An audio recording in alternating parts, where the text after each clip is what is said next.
ইসলামী দলের সমস্ত ভোট এক জায়গায় করলে নাকি 18% ভোট হয় বললেন ইনায়েতুল্লাহ আব্বাসী। জামাত, হাত পাকা, এই সমস্ত ইসলামী দল যারা আছে আর কি বাংলাদেশে, এদের ভোট এক জায়গায় করলে নাকি 18% ভোট হয়। আরে মেয়া, আপনার তো ইসলাম সম্পর্কে কোনো ধারণাই নাই, ইসলামের কোনো জ্ঞানই নাই, আপনি বলতে আছেন 18% ভোট হয়। এই ডাকসু নির্বাচনে কারা ক্ষমতায় গেছে আপনি দেখছেন? আপনি খেয়াল করছেন?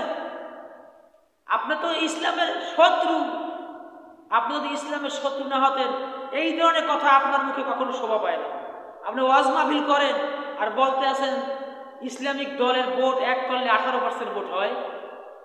আপনি তো ইসলামের শত্রু, দেয়ানবাগির দালাল।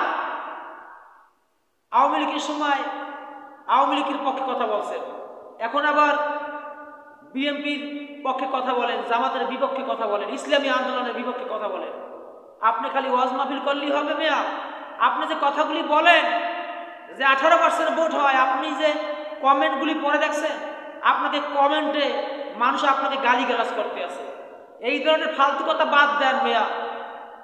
আপনি খানকার পীর নিয়ে থাকেন, আপনি এই ধরনের কথা বলেন না। বাংলাদেশের আলেম ওলামা কিন্তু কখনো তা সহ্য করবে না।